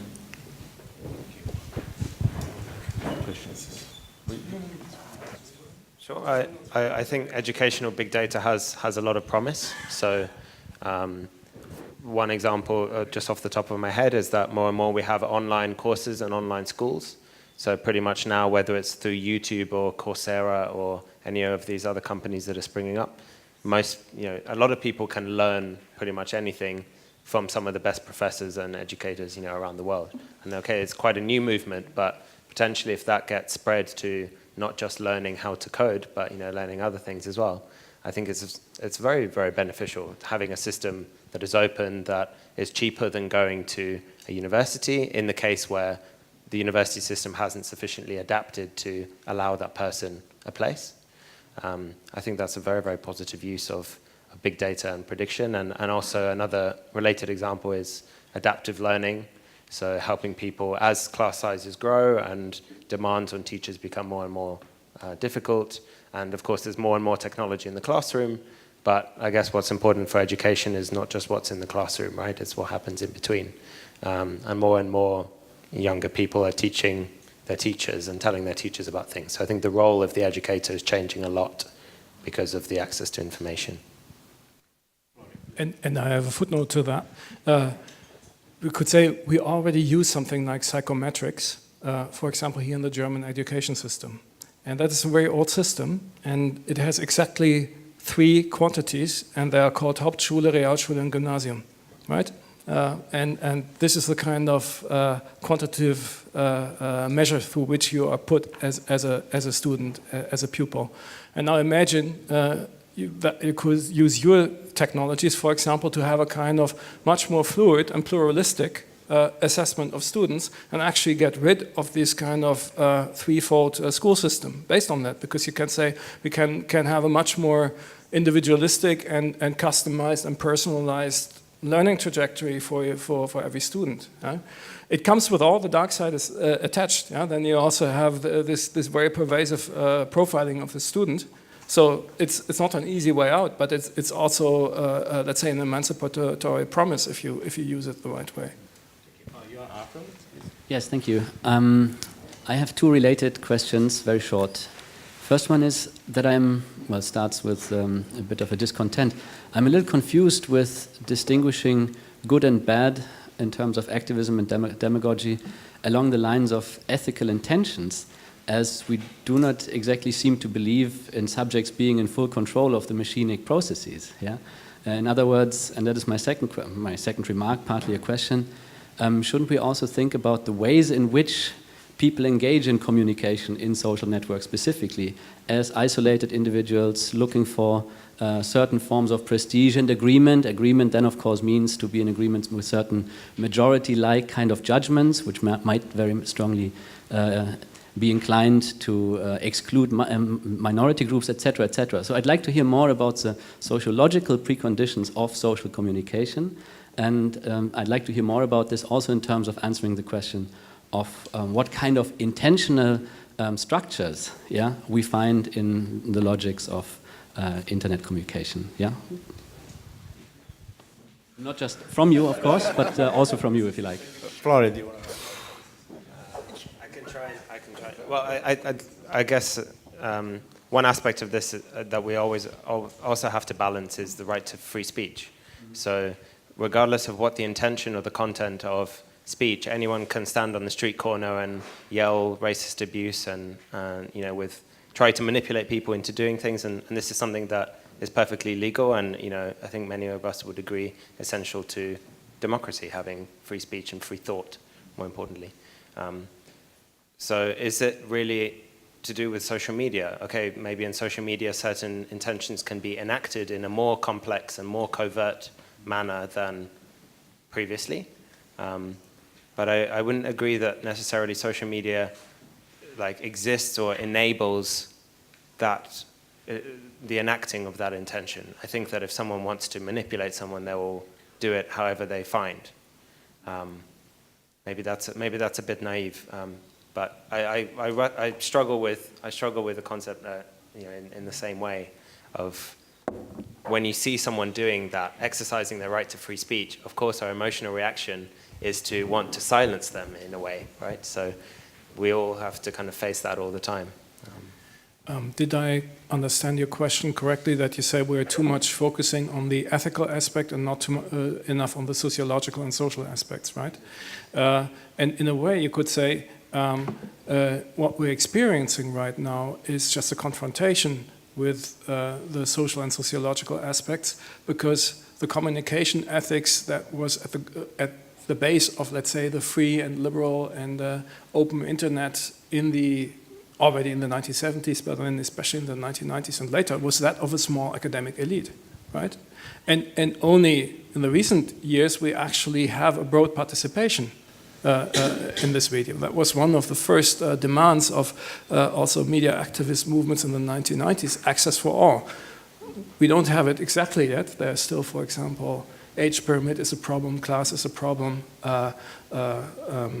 industrialized countries versus poor countries is a problem, but still there's a massive change on that. Well, you could say that the problems that we are now encountering is exactly that, and that, for example, digital populism, if you translate it, populism can also mean participation of the people, right? And populism that for 20 years was excluded from the internet because it was in the analog realm, for example, of the yellow press, right? Which you would blame before as your political enemy and as the fake news propagator, etc. That has now entered the space because we're going towards a more democratic and a more equal participation. So maybe in the end we're not dealing with media-specific questions, but really with a general social and political question. Only that certain things are just on the table. That communication is now, let's say, traceable, seeable, is documented because. Well, now I have to use a German word because the Stammtisch is now published, right, among others, and that means certain forms of participation that were excluded were not always, let's say, the politically correct forms of participation that were excluded, and I personally would still consider that an advantage to say these voices are now in the open and they're no longer hidden. Mr. Popov, as Zielinski has described, in the 19th century we had body metrics, Lombroso and many others, and in England. Then we had psychoanalysis, but now we have psychometrics. Can I say that the rise of the science of psychometrics relies on data, and therefore you need the internet and the social media is a basis for your science, otherwise you would not have access to any data. To put it a little bit more scientifically, that goes back also to Johan's question, how much hermeneutics is in your results you are presenting? So how much do you rely on data delivered by the social media, by the internet? I think there are two types of kind of interpretation happening. So one is, of course, of the statistical techniques that are very old and becoming more and more complex. So this is about, you ask someone, do you like meeting new people at parties? But this gives you some score on a latent factor. And of course, a psychometric test isn't the same as a quiz, because you could ask someone 1,000 questions and find out zero information about their personality. Right, so it's not just about asking more and more questions, or even more sensitive questions. It's about a well-documented kind of peer-reviewed practice that has been in use not in the last 5 years, but in the last 35 or more. So that's one side of interpretation. I think the other side is the interpretation which, for example, I had in my marketing example. Okay, so I was interpreting in a way thinking introverted people might want to have an ad that is, to me, seems more introverted, or to the marketer seems more introverted. But this is, of course, extremely naive way to think about introverts, because the same reason that some people play video games in order to behave in a way they don't behave in real life, in this kind of Second Life games, others play the video games to behave in a similar way to how they behave. So the idea that you can pigeonhole one individual just by speaking to more people, I don't agree with, and I don't think psychometrics is actually about that at all. I think psychometrics is about trying to quantify differences between individuals so that you can account for them. So for example, if African Americans get lower scores on Raven's matrices tests, then you can adjust that scoring so that the scoring comes out the same, so that there is no bias. So you can, if you like, quantify the bias in the testing method, and there's no such thing as an unbiased testing method. Mr. Popov, that means, would it be correct to say psychometrics is a science based on the correlation and interpretation of data, and since these data are partially based on social media? No, I would disagree, actually, because psychometrics, I think, is not really anything to do with social media. Okay. The fact that we apply psychometric techniques to social media data is just because that data is available now. You can apply psychometric techniques to any kind of data and may find a factor structure, or you may not find one. So you are not related directly to media, but you are based on correlation, interpretation of data. Yes. Yeah. Okay. Are there more questions from the? Okay, one here, please. Ali, second row.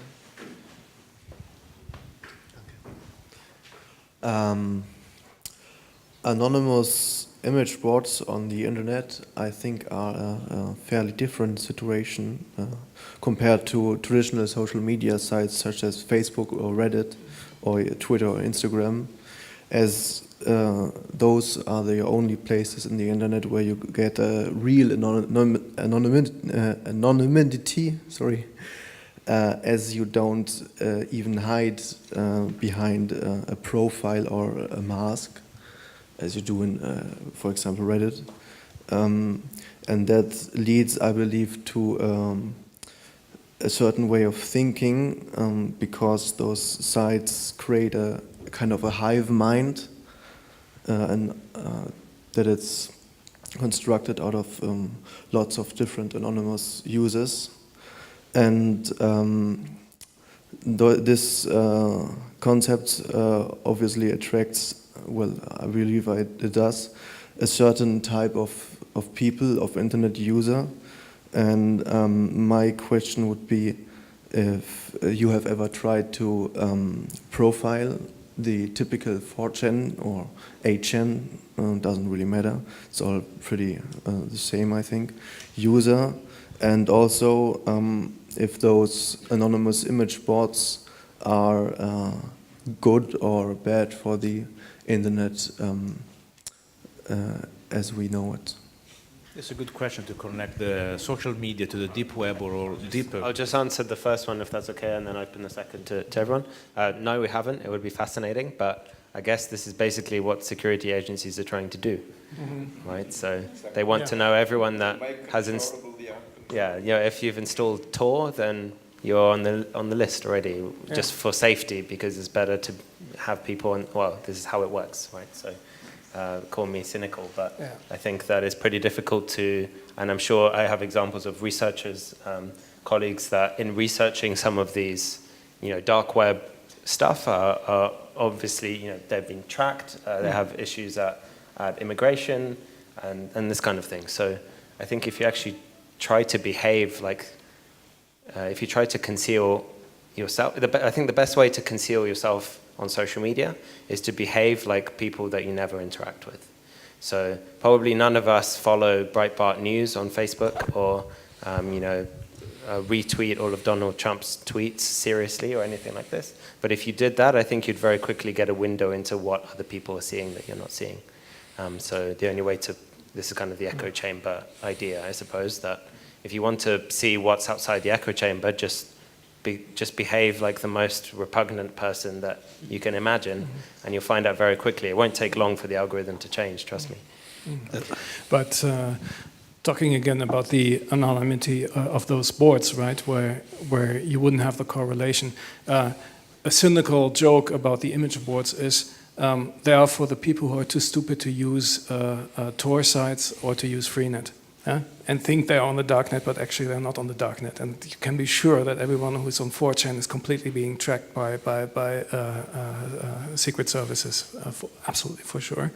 And well, the typical, let's say the typical assumption, of course, is that these image boards have a predominantly white male demographic and young male demographic.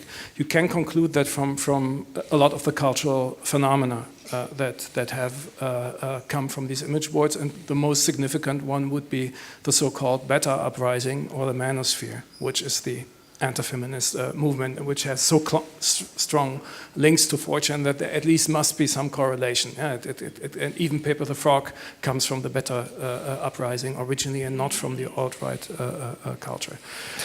And no, sorry, I lost my thread. I wanted to say something, but I forgot. Sorry, I'll just pass over. Mr. Popov, did I read correctly? That you mentioned the word facial profiling in your lecture? Something facial, no? Facial.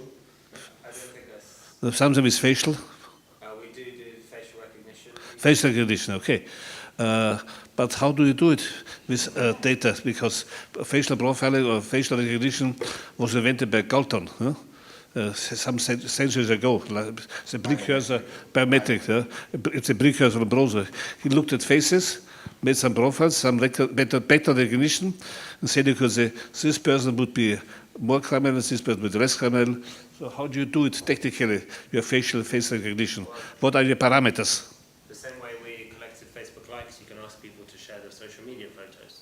So now suddenly you have a database of Oh. 1,000 photos. Oh. For those that didn't hear, you know, this So is- it means you make the amateur to the experts, that the people of the user Facebook make comments. So how do you understand? No, if you want to, so the kind of research that we're interested in doing with photos is, for example, is it possible to, well, do extroverts take different kinds of photos than introverts? So is it possible to predict the personality of a user from the kind of photos they post? And if you think theoretically, you know, there's some, you would think, okay, that's worth looking into because probably extroverted people go to more concerts than introverted people do. So we ask people to share their social media photos with us and complete questionnaires. And then we use computational techniques to break that image down into features. So that might be light, dark, contrast, or you know, what kind of object are they photographed with? Is there a tree? Is it sunny? This kind of thing. And then we just correlate those two. More question from the audience. We have another one there. Sorry.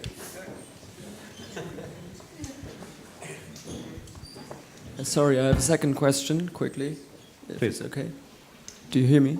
Yes. To Mr. Popov again.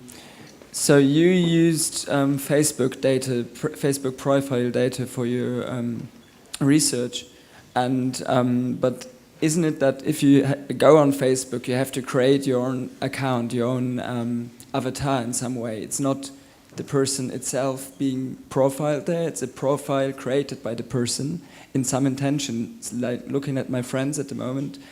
From school, they're all changing their profile pictures to suits, since they're like in business now and can't show themselves partying anymore.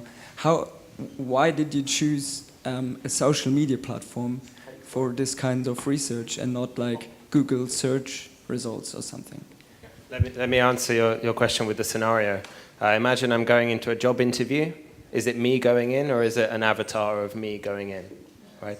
So this kind of challenge is true in every environment, whether it's Facebook or workplace or a hospital. So, you know, the bias isn't unique to digital environment. The reason why digital environments are really useful for some of this kind of research is because you get access to a larger and more diverse sample of behavior. So if you're in a job interview, you know, however long it lasts, they can only really ask you and judge you in the way that you behave in this time, and maybe they'll look at your CV. But if you do psychological research on Facebook, people can share with you the music they listen to, where they've been, who they're friends with, you know, what political interests they have, what radio stations they follow, lots of different things. And that's why it's interesting for psychological research, and that's why, because it's a retrospective of actual behavior, so of course people click all kinds of stuff and, you know, they're not really friends with all the people they're friends with. But it's not like you can go back to something you did 10 years ago in real life and delete it, right? So this is why using Facebook profile gives you quite a large record of behavior, which helps overcome some of the biases that you traditionally have in self-reports, like people being motivated to lie, people not being able to accurately describe something, even if they want to tell you the truth, because it's too complex to describe, and this kind of thing. So you make a very, very good point that, no, it's not the real you, but it is part of you that might be relevant to help people understand. I would like maybe invite for the last question. It's very difficult to wrap up, to find a final synthesis of all of this. Maybe somebody can try from the audience with the last question that would address all these problems. This strange beast is able, you know, to siphon data and transform data into new political monster crossing the internet. And so I was trying to find some poetic metaphor that this secret society of poets that invited Mr. Popov to was used to do years ago. But if there are no longer questions, what? I think actually you had a question before that we didn't fully answer. Okay. Maybe if you allow me to do. Just let me say one Yeah? sentence. Of course, I mean, there is a clear sum up. The difference between good and evil machines does not make sense. Question. Yeah. Yes. Yes. Okay. Yes. Thank you. No. Last question. No. Okay. Because you know we're Yeah, we had the same idea because your question was, and that was the one which I forgot to answer, why has this turned bad in relation to the image boards? But this can also be applied to the whole discussion that we had, and not just to the image boards. I could now bring up the counter example, and this is this book by Gabriella Coleman. And I think in this book she makes a terrible mistake. She says, I want to describe in this book how a forum for trolling turned in almost miraculous ways into a force for the good. I think we should not work with these categories because they will bite us. Yeah? They will explode in our face. And using the metaphor of explosion, it's maybe we have to say we're now dealing with dynamite, yeah? Information dynamite. But dynamite you can use, for example, to break off stones, yeah? to create stones. You can use it for beautiful fireworks, also for aesthetic reasons, and you can use dynamite for wars. And that's, I think, exactly the situation that we have right now. We're dealing with information bombs, and we have to see how to live. Yeah, it's almost a Heideggerian question, an existential question. How do we live in the future with information bomb technology that is available to everyone? I would leave the last remark to our host here, Weibel, please. I have a question to the audience, and I don't want say to answer it, but it's a question I think you should take home. The question is precisely the title of the evening. Is the new science of psychometric, this new data-driven double-edged sword, will it help us to succeed in democracy? To support democracy, or will it help us to erode democracy? This is my question. Does this new science, data-driven, this double-edged sword, does it help us to support democracy? Or does it, what I hope, what is possible, or does it support the erosion of democracy? This is a big question. Thanks to your lecture. Thank you. I would like to... This implies Peter's beginning, and my last question to you, Peter, do you believe in true mathematics or in mathematics of truth? Also I have an answer. Yeah. I have an answer. Truth is something from the analytic world. Yeah. And we could show that truth is more than we can prove. Yeah. Yeah. But that what we can prove. Yeah. And I don't say proof. Probability is the same like truth. Truth is a concept much wider than what we can prove. We have now a theory of proof, yeah? And this means what we can prove can be formalized and can be computerized. This is the point. Yeah? So probability is computability. Yeah? But I don't say this is truth. Yeah? But I prefer to stay in the realm of computability and probability. Yeah? The rest is metaphysics. I will suggest on this last note, the first question was easier to resolve. Yeah. The second one was much more difficult, probably. But I would like maybe to conclude on this note. No, as a conclusion, maybe, yeah, we have to thank our guests that they came from afar, from Cambridge and from Rotterdam. And I guess this was an interesting evening of very complex concepts and problems also to digest. And this is very... If Popov allows us, we will make... If I would take the opportunity to thank you and would ask for your permission that from this evening with your paper we could make a little book, annotate the book because it's very, but okay? Fantastic. Yeah, very good. I would read it. I would buy it. Okay. Thank you. Have a good day. Thanks for everybody for coming. And if you have more questions, we will stay around here. Maybe we continue the debate.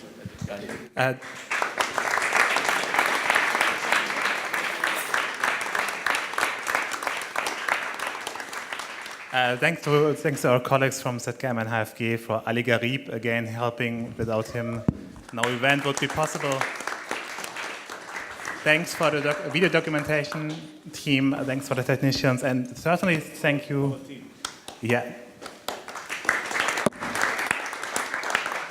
And certainly thanks to Dr. Annette Holzeit, who helped a lot with organizing, or probably pretty much organized this panel together with us. Thank you. Thanks.